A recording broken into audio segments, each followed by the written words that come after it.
शासनाचा उपक्रम म्हणून गावोगावी दरवर्षी पावसाळ्यापूर्वी वृक्षारोपण करण्यात येतं. वन विभागाकडून मिळतील त्या रोपांची लागण केली जाते, पण उन्हाळ्यात रोपांना पाणी देण्याचं योग्य नियोजन नसल्यानं बऱ्याच वेळा ही रोपं वाळून जातात. वृक्षारोपणाचं उद्दिष्ट पूर्ण करण्याच्या प्रयत्नात बऱ्याच ठिकाणी भविष्यातील फायद्या तोट्याचा विचारच केला जात नाही. पण बहिरेश्वर ग्रामपंचायतीनं झाडांपासून मिळणाऱ्या आर्थिक उत्पन्नाचं गणित मांडत वृक्षारोपण आणि त्यांचं संवर्धन करण्यासाठी योग्य नियोजन केलं आहे. बहिरेश्वरमध्ये सुमारे 400 एकर डोंगराळ भाग आहे. या सर्व डोंगरावर गिरीपुष्प नावाची झाडं झुडपं मोठ्या प्रमाणात वाढलेली आहेत.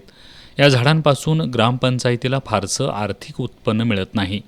या ठिकाणी डोंगर उतारावर असणारी ही गिरीपुष्प वनस्पती काढून आणि JCBच्या सहाय्यानं खड्डे खणून यामध्ये आंबा, सुपारी, वड, पिंपळ, कडुलिंब, सोनचाफा यासारख्या सुमारे 400 प्रकारच्या रोपांची लागण करण्यात आली असून या रोपांच्या संवर्धनासाठी योग्य नियोजन केलं आहे.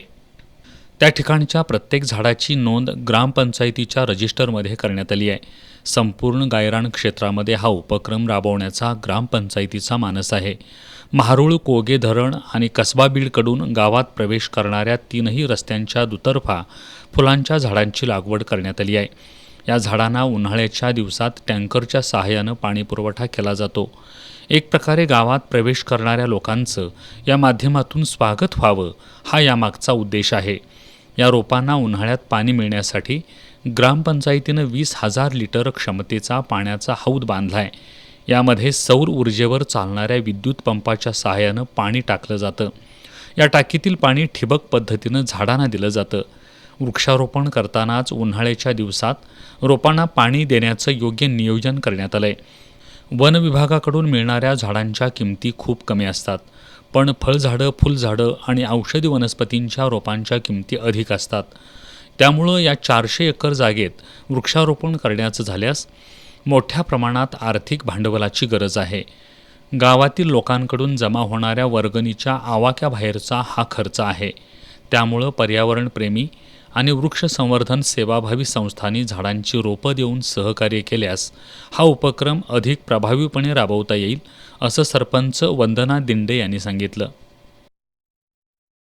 गायरान 400 एकर असून येथे वृक्ष लागवडीसाठी संधी असल्यामुळे आम्ही मागील वर्षी गायरानमध्ये 20,000 लिटर क्षमतेची टाकी बांधून 400 झाडांची लागवड केली आहे. यामध्ये आंबा, सुपारी, वड, पिंपळ, फुलझाडे, सावली देणाऱ्या झाडांची लागवड करून ठिबक सिंचन व्यवस्था करून जगवली आहे. याही वर्षी 2,000 झाडांची लागवड करण्याचा मानस आहे. यासाठी फळझाडे व फुलझाडे, औषधी वनस्पती, 18 महिने वयाच्या झाडांची आवश्यकता आहे. सदरची झाडे NGO वृक्षप्रेमी संस्था यांनी ग्रामपंचायतला दिल्यास ते 100% जगवण्याची जबाबदारी आम्ही घेत आहोत. या हरित चळवळीतून बहिरेश्वर गाव हरित गाव करण्याचा मानस आहे.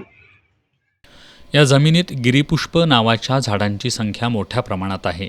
ही झाडं काढून या ठिकाणी वृक्षारोपण करण्यासाठी शासन स्तरावरून परवानग्या मिळवण्यात अडथळे निर्माण होत आहेत. संबंधित विभागाच्या अधिकाऱ्यांनी प्रत्यक्ष जागेवर जाऊन पाहणी करून अशा विधायक उपक्रमांना सहकार्य करण्याची गरज आहे.